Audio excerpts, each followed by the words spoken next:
bonjour tout le monde. Merci d'être présent aujourd'hui en grand nombre avec nous. Alors, je partage mon écran. Donc, je vous présente aujourd'hui justement les résultats de notre recherche qui portait sur la pratique infirmière en téléconsultation. Puis, on vous présente aussi quelques pistes d'amélioration. Donc, sans plus tarder, comme vous le savez, la pandémie de COVID qui s'est déclenchée en 2020, elle a imposé rapidement une réorganisation de la prestation des soins et services pour aller prévenir justement la transmission du virus, mais elle a contribué au déploiement des téléconsultations à travers le monde pour maintenir l'accès et la continuité des soins. Et ce changement, il a donc engendré une transformation dans la pratique des professionnels de la santé et notamment celle des infirmières. Et les infirmières, surtout cliniciennes, et les infirmières praticiennes spécialisées dans les soins de première ligne, comme les autres professionnels de la santé, ont été appelées à implanter rapidement les téléconsultations pour fournir à leurs patients des soins de manière sûre et efficace. Et durant la pandémie, on a eu recours à deux modalités de téléconsultation, soit de façon synchrone ou de façon asynchrone. Dans la littérature, la majorité des études qui étaient réalisées dans le monde durant la pandémie ont surtout mis l'accent sur l'utilisation des téléconsultations par les médecins de famille et les spécialistes, mais un nombre très, très limité d'études s'est attardé sur la pratique infirmière en téléconsultation. Donc, ce qui nous a emmenés à aller explorer justement l'utilisation des téléconsultations par les infirmières de première ligne en contexte de pandémie de COVID à travers deux objectifs spécifiques. Le premier, c'est d'aller comparer l'utilisation des téléconsultations avant et durant la pandémie entre les infirmières cliniciennes et les praticiennes et bien sûr identifier les déterminants. Et le deuxième objectif, c'était de mieux comprendre l'expérience qui était vécue par les infirmières cliniciennes et praticiennes dans l'implantation des téléconsultations à travers les barrières et les facilitateurs rencontrés et bien sûr les stratégies potentielles pour assurer une meilleure intégration. Donc, pour répondre à ces objectifs, un devis mixte séquentiel explicatif a été utilisé. Donc, comme vous voyez ici sur le schéma, dans ce type de devis, les données qualitatives vont nous permettre d'expliquer ou de développer les résultats quantitatifs initiaux. Donc, la première phase a permis de répondre au premier objectif de recherche. Donc, il y a une étude observationnelle transversale qui a été en fait réalisée donc entre mai et août 2020 via un sondage électronique qui a été vraiment distribué à toutes les infirmières qui travaillaient dans les GMFU au Québec, y compris bien sûr les infirmières cliniciennes et les infirmières praticiennes. L'enquête, elle comprenait donc 20 questions et le questionnaire s'est inspiré du sondage pilote, le Together Better for Better Telehealth, qui était un sondage développé par le Massachusetts Health Quality Partner et qui a été adapté au contexte québécois. Le sondage a été prétesté auprès de 4 professionnels de la santé de première ligne à l'aide de tests cognitifs. Les données qui ont été recueillies ont fait l'objet donc de statistiques descriptives, de statistiques inférentielles pour pouvoir aller comparer donc nos deux groupes de professionnels. Et notre questionnaire aussi comprenait 3 questions ouvertes qui ont fait l'objet d'une analyse thématique. Donc, les résultats de la première phase, au total, on avait 98 infirmières qui ont complété le questionnaire auto-administré en ligne, dont 34 infirmières praticiennes spécialisées et 64 infirmières cliniciennes.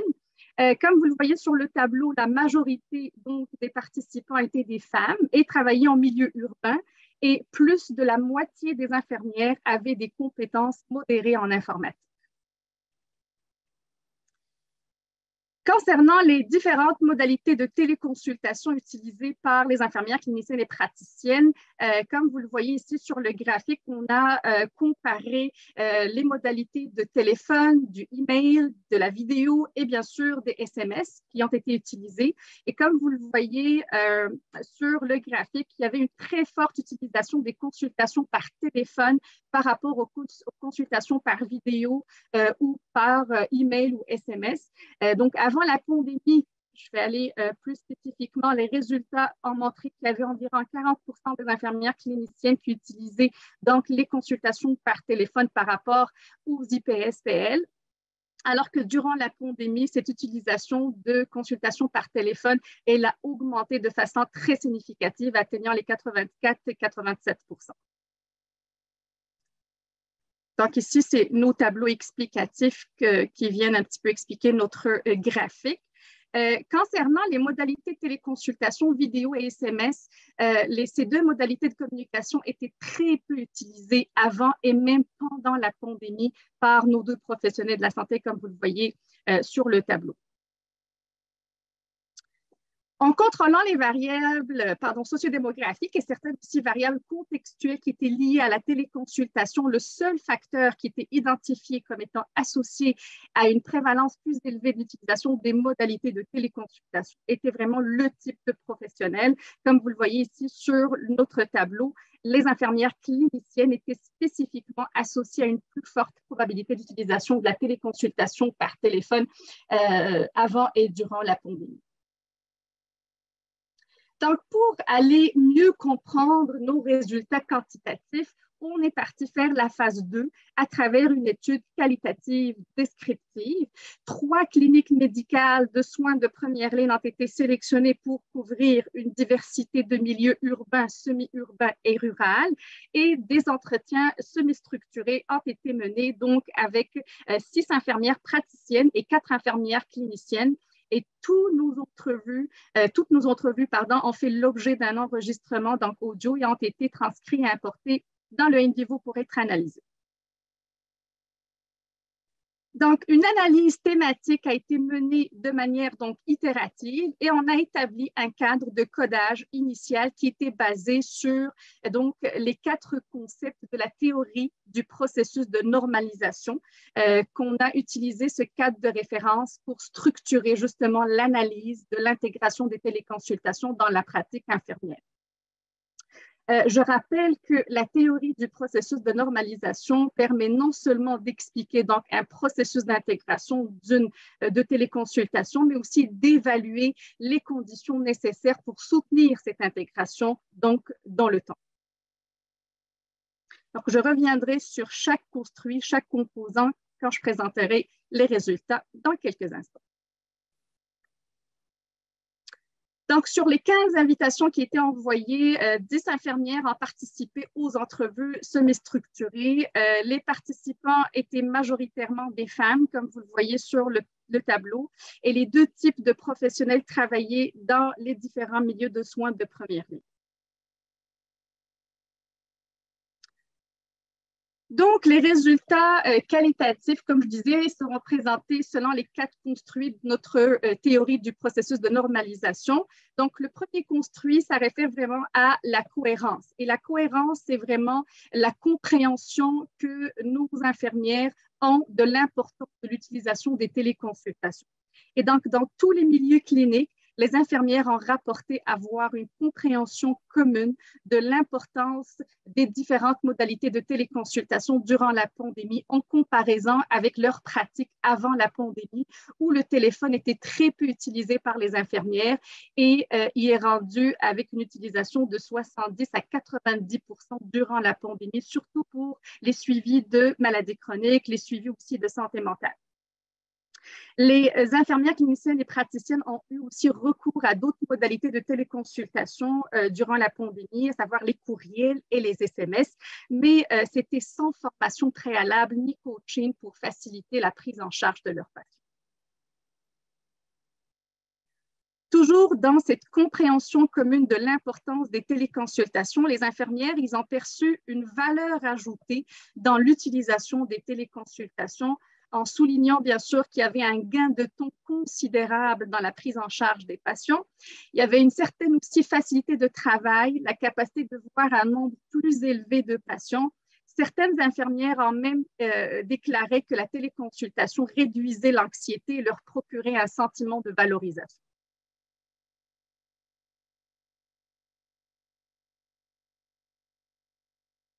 Le deuxième construit, il réfère à la participation cognitive, puis elle, c'est vraiment le degré d'adhésion des infirmières aux différentes modalités de téléconsultation. Et nos participants, ils ont considéré que la pandémie était le principal catalyseur pour implanter les téléconsultations dans les milieux de soins et ainsi donc pallier au présentiel.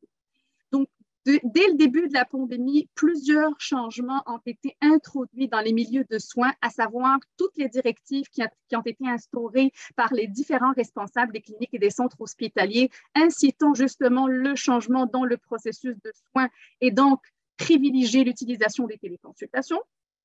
Certaines infirmières cliniciennes aussi ont même participé au processus de triage pour aider le personnel administratif, donc les secrétaires, et ainsi rendre les téléconsultations plus efficaces dans l'orientation des patients vers les bons professionnels. Il y avait aussi certains milieux qui se sont engagés dans l'optimisation des téléconsultations et donc ils ont permis de mettre à la disposition des infirmières certaines plateformes, si je parle par exemple d'Omnimed ou d'Akira, pour soutenir ces infirmières dans l'utilisation des différentes modalités de téléconsultation, surtout les SMS et les courriers. Le troisième construit, il réfère vraiment à l'action collective. L'action collective, c'est vraiment le travail collectif requis afin d'intégrer les téléconsultations dans la pratique infirmière. Ça inclut les facilitateurs et les barrières quant à la réussite de l'intégration des téléconsultations, et ce, à plusieurs niveaux. Donc, si je prends par exemple au niveau organisationnel, les systèmes de consultation électronique qui étaient installés dans les milieux et qui étaient gérés justement par les secrétaires dans les courriels et les photos qui étaient envoyées par SMS ont permis l'intégration facile des téléconsultations. Toutefois, les infirmières ont soulevé des limites, bien sûr, au niveau organisationnel, puis au niveau aussi technologique, comme le manque de matériel informatique fourni. Si on parle d'ordinateurs portables, de caméras, de casques d'écoute, il y avait aussi, surtout aussi un manque d'infrastructures technologiques dans les milieux, donc certaines plateformes sécurisées, certains logiciels pour pouvoir utiliser les téléconsultations, surtout par vidéo, et donc pour faciliter et relayer justement l'examen physique en présentiel. Une autre barrière, c'est vraiment le travail d'équipe. Le travail d'équipe n'a pas été facilité par les téléconsultations, puisque certaines infirmières avaient moins de contact avec leurs collègues du fait du travail en silo qui était imposé par la pandémie. D'autres participants aussi ont reconnu que l'utilisation des téléconsultations pouvait être entravée par certains défis systémiques. Si on parle vraiment de certaines lignes directrices sur les aspects légaux, la confidentialité, la sécurité des données transmises et certaines difficultés aussi qui étaient propres au milieu de soins situés dans des régions rurales. Donc, c'est sûr que si on parle de population âgée, le niveau de littératie, l'accès à Internet, ça faisait partie des difficultés rapportées par nos infirmières qui travaillaient dans ces milieux-là. Le quatrième et dernier construit, c'est le suivi réflexif. Et le suivi réflexif, c'est vraiment le travail d'évaluation que les infirmières ont fait de leur utilisation des téléconsultations, les impacts positifs, les impacts négatifs de cette utilisation-là. Donc, durant la pandémie, les infirmières ont noté qu'il y avait un changement dans leur pratique quant à l'adoption des modalités de téléconsultation. Ils ont intégré de façon progressive les photos par courriel et par SMS dans la prise en charge, surtout de certaines pathologies dermatologiques. De plus, l'évaluation aussi de certains troubles cognitifs a été rendue possible par téléphone suite à l'aide fournie par les proches aidants. Certaines infirmières aussi ont mentionné que les collègues de travail ont apprécié l'utilisation des téléconsultations après l'avoir expérimenté avec leurs patients. La majorité des infirmières ont évalué aussi positivement donc l'impact des téléconsultations sur leur travail quotidien, puis ça dans plusieurs situations. Si on parle du plan personnel, conciliation travail-famille, sur le plan économique, la réduction des coûts pour les patients. Donc, ils se déplaçaient moins pour justement manquer le travail et venir au rendez-vous médical. Les impacts négatifs, en fait, il y avait la gestion compliquée des rendez-vous téléphoniques qui étaient fixés par justement le personnel administratif. Des fois, on avait une mauvaise attribution des rendez-vous en triage. Il y avait la surcharge de travail, la difficulté aussi de pouvoir faire du dépistage à leurs patients. tous ces facteurs ont eu quand même un impact négatif sur l'utilisation des téléconsultations par nos participants. Toujours dans le suivi réflexif, dans cette évaluation des impacts, en post-pandémie, les infirmières se sont vraiment accordées sur la nécessité d'être outillées sur le plan éthique et d'être équipées, bien sûr, sur le plan organisationnel, sur le plan technique et bien sûr d'améliorer certains défis qui sont reliés au milieu rural, à savoir un réseau Internet amélioré dans les milieux ruraux. Donc, en somme, nos résultats ont montré que le téléphone était la principale modalité utilisée par les infirmières avant et même durant la pandémie. D'autre part, les photos envoyées par courriel ou les SMS ont été intégrées de façon progressive tout au long de la pandémie, facilitant ainsi la prise en charge des patients. Les téléconsultations vidéo, malheureusement, elles étaient quasiment absentes des modalités utilisées par les participants avant et même pendant la pandémie. Et cette absence, bien sûr, peut être expliquée par le manque de matériel informatique fourni, les infrastructures technologiques dans les milieux de soins qui étaient étudiés et bien sûr le manque de formation et d'encadrement des infirmières qui est revenu systématiquement dans toutes nos entrevues finalement. Certes qu'il y avait plusieurs avantages qui étaient perçus par nos participants. Toutefois, certains défis rapportés par nos cliniciennes et nos praticiennes ont permis à ce que l'implantation des téléconsultations demeure complexe. Après la pandémie, les infirmières prévoient continuer d'utiliser les téléconsultations pour assurer les suivis, faciliter justement l'accès aux patients dans les déplacements vont être difficiles. Et bien sûr, le principal point qui revenait, que ce soit dans nos résultats quantitatifs ou qualitatifs, c'est vraiment le besoin de formation adéquate qui demeurait un facteur essentiel. Donc, pour une utilisation durable de la téléconsultation, elle doit vraiment s'intégrer au flux de travail existant et continuer d'offrir un avantage par rapport à la consultation en présentiel. La mise en place de politiques et de protocoles devrait vraiment être à niveau de la pratique infirmière afin de faciliter l'intégration des différentes modalités de téléconsultation dans le processus de choix des modalités de soins. On parle de formation des professionnels qui doit être à jour, qui doit être maintenue, qui doit être adaptée aux besoins des infirmières, donc des outils de support qui doivent être là. La technologie doit être simple à utiliser et le personnel administratif doit être mieux outillé pour faciliter justement le triage et l'orientation des patients vers le bon clinicien. Et bien sûr, il faut offrir un support aux usagers et aux patients dans l'utilisation des différentes modalités de téléconsultation. Alors, en conclusion, notre étude a mis en lumière le potentiel des infirmières dans l'utilisation des modalités de téléconsultation pour résoudre les problèmes d'accès aux soins de première ligne durant la pandémie. Les défis qui ont été soulignés par les infirmières, une fois relevés, peuvent accroître la capacité du système de santé dans l'utilisation durable des téléconsultations en pratique infirmière.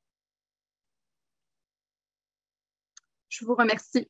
J'aimerais remercier aussi toutes nos collaboratrices au projet, donc Maud Raymond, Marie-Ève, Sabrina Lapointe et tous nos partenaires ici présents. Et je vous remercie de votre attention.